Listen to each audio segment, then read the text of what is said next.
Magandang umaga po sa inyong lahat. Tayo po ngayon ay nagdiriwang ng dakilang kapistahan nina San Pedro at San Pablo. Dalawang katauhan, ngunit mayroong isang layunin. At pinakita po sa atin ang buhay ni San Pedro na siya ay isang ordinaryong mangingisda na sumunod sa Panginoon sa kanyang pagtawag. Sinasabi na yung tanong ng Panginoon, sino raw ako ayon sa mga tao, ay nasagot ni Pedro ng tama. Sabagat sinabi niya, kayo po ang Kristo, ang anak ng Diyos na buhay. Gayun din naman, sinabi ng Panginoon kay Pedro,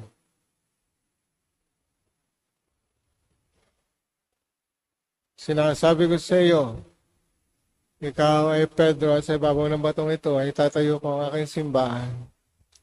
Pinapakita po sa atin dito ang tiwala ni Pedro sa Panginoon at ang tiwala ng Panginoon kay Pedro. Nagtiwala si Pedro sa Panginoon sapagkat nakita niya ang kapangyarihan ng Diyos. Nang ito'y magbagong anyo, nang ito'y magsabi sa kanila na iulog niyo yung lambat at makakahuli kayo. At nang sabihin ng Panginoon din kay Pedro na halika, lumapit ka dito, at siya'y nakalakad sa tubig. Ngunit nang siya'y nagkaroon ng pag-aalinlangan, ay siya'y lumubog. At sinabi ni Pedro, Panginoon, lumayo po kayo sa akin sapagkat ako isang makasalanan.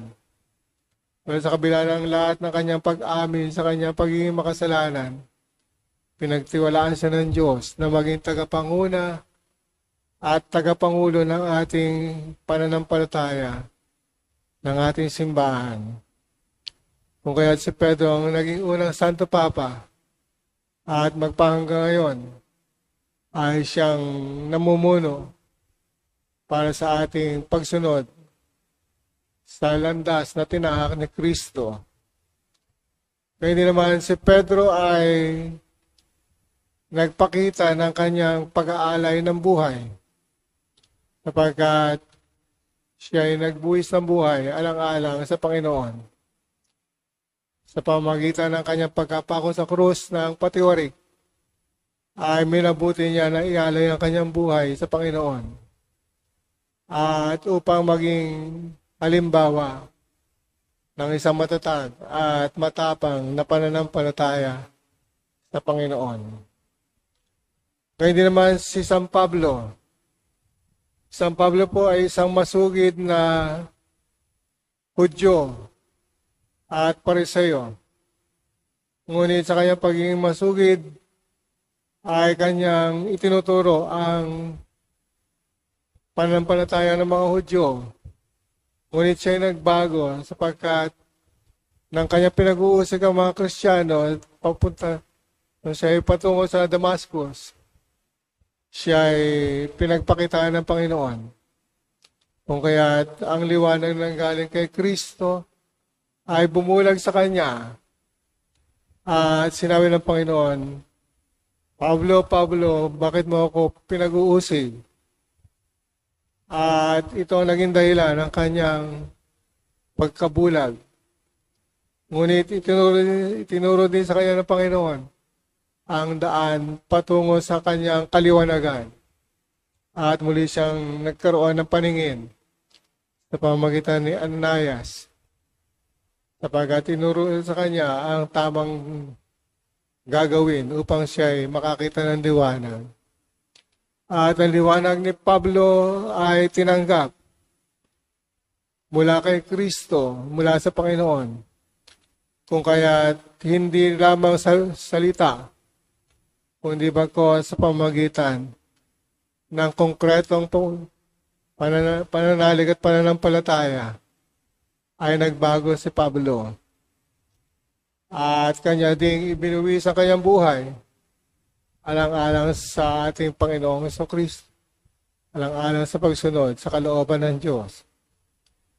Mga kapatid, kung ating papagninilayan sa panahon natin ngayon na nagyagyera doon sa Israel at sa iba pang bahagi ng Middle East, sa Iran at sa Gaza, ano kaya ang magiging damdamin ni San Pedro at San Pablo sa ganitong mga pangyayari?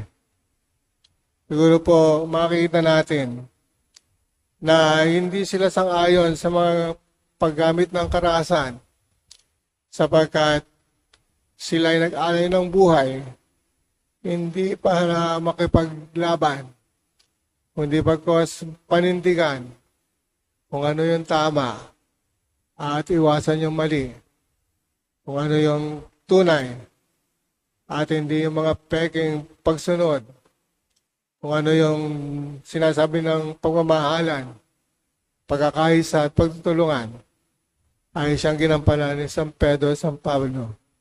So, San Pedro ay naging tagapangulo, naging tagapanguna, at si San Pablo naman ay naging tagapangaral at tagatupad ng misyon. At ang dalawang ito ay mayroong misyon. Misyon ng pag-ibig, pagkakasundo, pagtutulungan, at pagdadamayan. Na kung saan ito yung dapat nating panindigan sa panahon natin ngayon. Hindi ang digmaan, hindi ang patayan, kundi ang pagtulong sa isa't isa, ang pagiging komunidad at pamilya ng ating Panginoon. Amen.